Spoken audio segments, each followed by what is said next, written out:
确实是有实则，但我的上限，他怎么能轻易斩杀？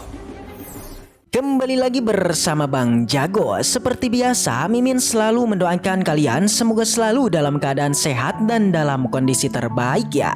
Di video kali ini Mimin akan melanjutkan Donghua Bai Lian Peiseng. Tak berlama-lama langsung saja kita masuk ke isi ceritanya.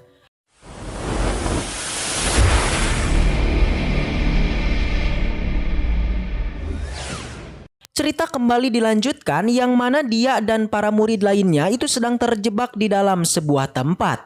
Seberapa keras pun mereka ingin keluar, hal itu tidak bisa terjadi karena seakan-akan ada formasi penghalang. Bisa terlihat ada seseorang yang sedang mengawasi mereka dan karena mereka terus melawan, ia pun melancarkan sebuah serangan. Sadar kondisi mereka saat ini tidak baik-baik saja, Jin Yao pun menggunakan jimat pemberian kakeknya. Dia ingin menggunakan hal itu supaya adiknya bisa melarikan diri. Namun sayangnya ketua ini menyadari tindakan mereka. Ia pun sangat kesal karena mereka sangat berani memberontak kepadanya.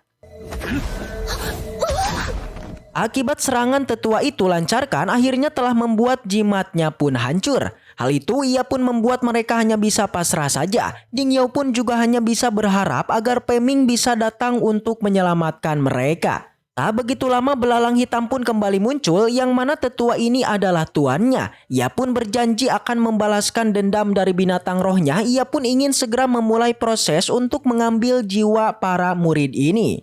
等我练完魔兵，再去帮你报仇。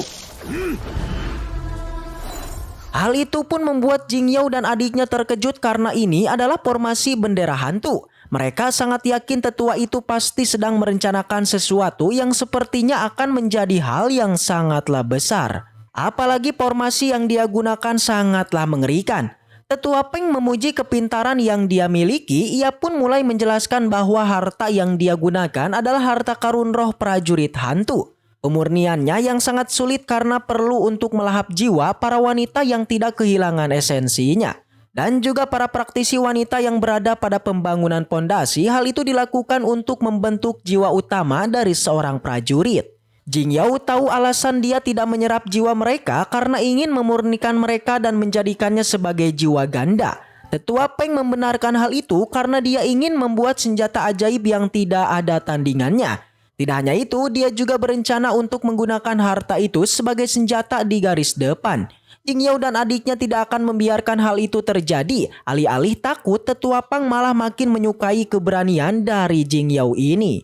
Ia pun menyarankan untuk melupakan adiknya itu dan lebih baik dia bersama dengan dirinya. Mendengar perkataannya benar-benar membuat mereka kesal. Sin berpindah kepada gadis yang tadi terus dikejar oleh Peming dan juga Xiao Yu. Dalam pertarungan ini, apapun yang dilakukan oleh gadis itu semuanya sangatlah sia-sia karena Peming dengan mudah menahan pergerakannya. Yang pada akhirnya gadis ini pun tertangkap oleh Peming.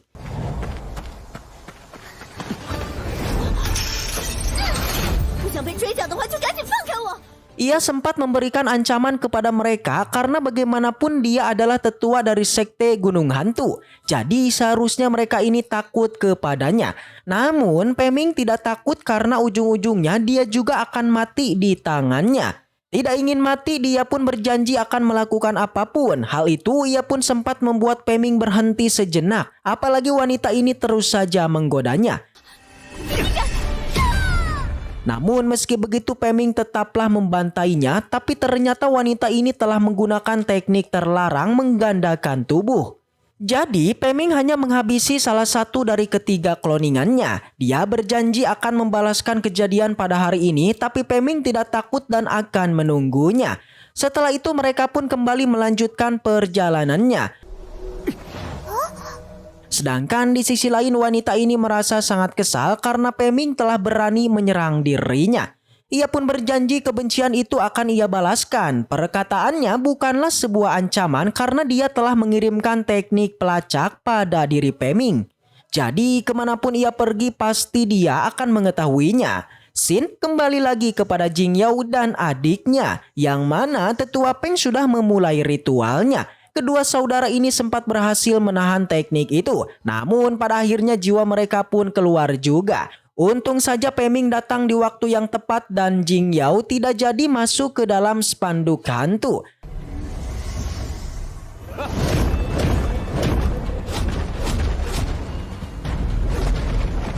Tetua Peng tentu sangat marah kepadanya dan akhirnya pertarungan pun terjadi. Di sini Peming meminta Xiao Yu untuk menghancurkan formasi itu sedangkan dirinya akan menghabisi Tetua Peng. Tindakan yang mereka lakukan benar-benar telah membuat Ketua Peng marah. Ia berjanji akan menyedot jiwa mereka. Dalam pertarungan ini, Peming sempat kesulitan karena bagaimanapun belalang itu adalah binatang tingkat 5. Tapi berkat kepintaran yang dia miliki pada akhirnya Peming berhasil melukai binatang itu.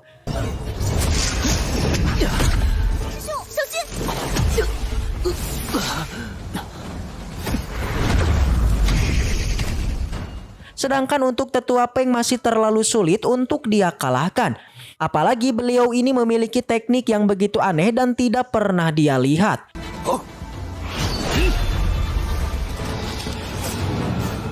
Sedangkan di sisi lain Xiao Yu masih terus berusaha menghancurkan formasi bendera hantu. Kembali kepada Tetua Peng yang mana dia terus saja meremehkan kekuatan dari Peming. Dan bahkan dia menganggap dia itu tidak pantas berhadapan dengannya.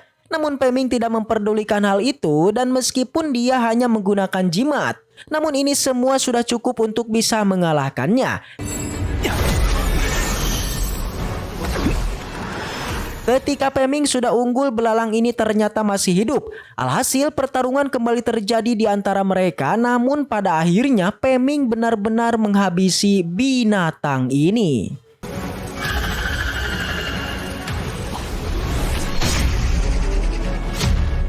Tetua Peng kembali marah karena Peming telah menghabisi binatang rohnya. Ia pun tidak jadi mengambil nyawanya dan ingin menghabisinya saat itu juga. Apapun yang Ketua Peng lakukan, semua itu sama sekali tidak berhasil di hadapan Peming, malahan dialah yang terpental akibat senjata ajaibnya.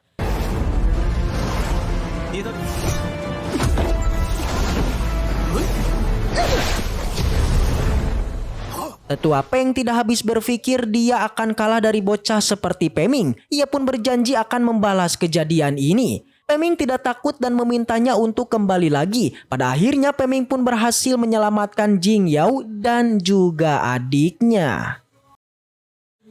Mereka pun kemudian bertemu, tapi si adik menanyakan kenapa Peming tidak mengejar musuhnya. Ternyata Peming merasa santuy karena dia telah menanamkan sebuah pelacak pada Tetua Peng.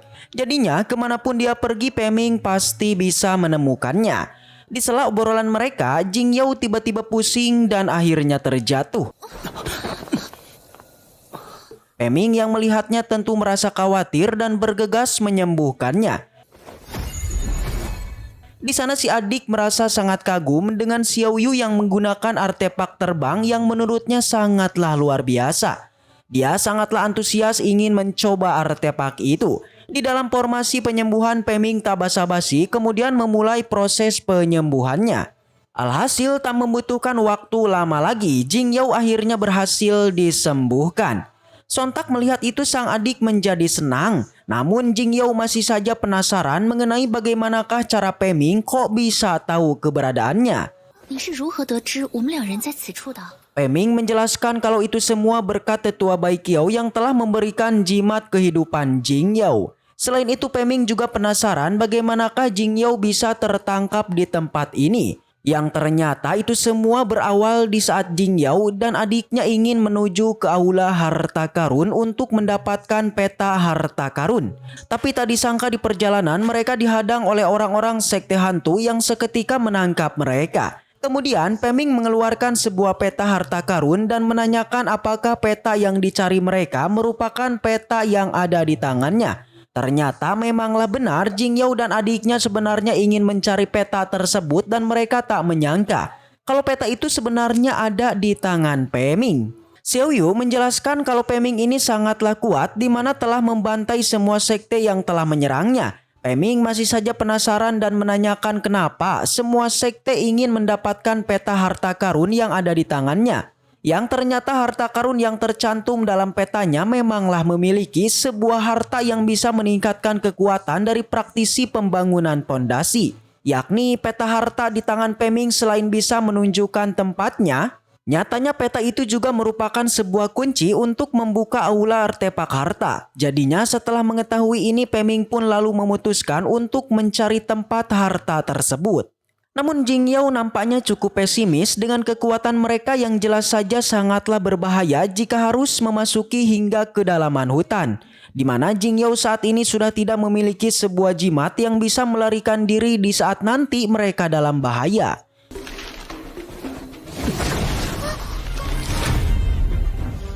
Tapi kekhawatiran itu seketika dirubah Pei-Ming menjadi kegembiraan, yang mana Pei-Ming seketika mengeluarkan sebuah jimat yang dimilikinya yang tentu saja itu semua merupakan jimat teleportasi. Selain diberikan kepada Jing Yao, Pei-Ming juga memberikan jimatnya ini kepada Xiao Yu. Pei-Ming meminta pada Xiao Yu agar mengumpulkan semua murid Sekte Luoxia yang telah selamat. Ia pun setuju dan bersiap untuk segera pergi. Tapi si adik menghentikannya karena ia ingin ikut dengan Xiao Yu, atau tepatnya ia ingin mencoba artefak terbang miliknya. Setelah kepergian mereka, tentu Pei-Ming dan Jing Yao pun memulai petualangannya untuk mencari harta karun. Di perjalanan, Pei-Ming dan Jing Yao dikejutkan dengan kemunculan beberapa monster yang mendatanginya, membuat mereka pun memutuskan untuk pergi melarikan diri. Beruntung di tengah perjalanan Jing Yao menemukan adanya sebuah tanaman yang memiliki kekuatan spiritual yang sangat besar. Jadinya Pei-Ming langsung bergerak untuk mengambilnya. Tapi di saat akan mencabutnya, Pei-Ming merasa adanya aura kuat yang mendekatinya. Ia mengira kalau aura ini berasal dari praktisi kuat yang dengan itu ia pun tak jadi mencabut tanaman itu dan memilih untuk bersembunyi. Ternyata aura itu berasal dari praktisi botak yang saat ini tengah melakukan pertarungan dengan sosok monster. Tapi dengan kekuatannya ia tak membutuhkan waktu lama untuk membantainya dan mengambil tanaman di sana. Selain itu, kekuatan dari si botak ternyata juga bisa merasakan keberadaan Pei-Ming dan juga Jing Yao. Membuat Pei-Ming pun akhirnya keluar dan mencoba menenangkan dengan memuji kekuatannya. Alhasil pujian itu pun berhasil membuatnya percaya. Pei-Ming juga menyuruh Jing Yao untuk keluar karena menurutnya situasinya sudah sangatlah aman. Alhasil mereka pun mengikuti si botak, tapi kembali di tengah perjalanan Pei-Ming merasakan ada aura dari seseorang yang mendatanginya. Ternyata itu adalah wanita yang sebelumnya dikalahkan Pei-Ming. Tujuannya tentu saja ingin membalas dendam dengan melakukan penyamaran dengan mendekati Pei-Ming. Dia menyebut kalau dirinya adalah Cui Qiao dan meminta agar mereka membolehkannya untuk ikut bersama pergi ke gua harta. Alhasil semuanya pun setuju dan tibalah mereka pun di depan gua dan langsung memasukinya.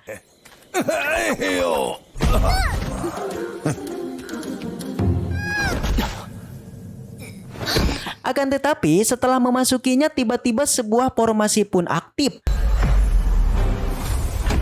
membuat semua orang pun terkurung hingga muncullah beberapa monster yang langsung menyerang mereka. Dan dengan inilah pertarungan pun tak dapat dihindarkan.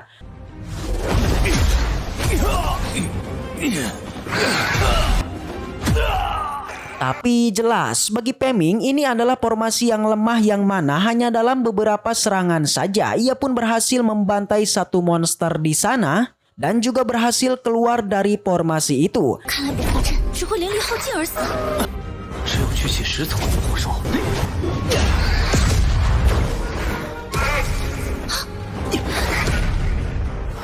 确实只有10层，但我的上限。 Dan setelah itu yuk sama-sama waduh bersambung. Baiklah mungkin segitu aja untuk pembahasan kali ini.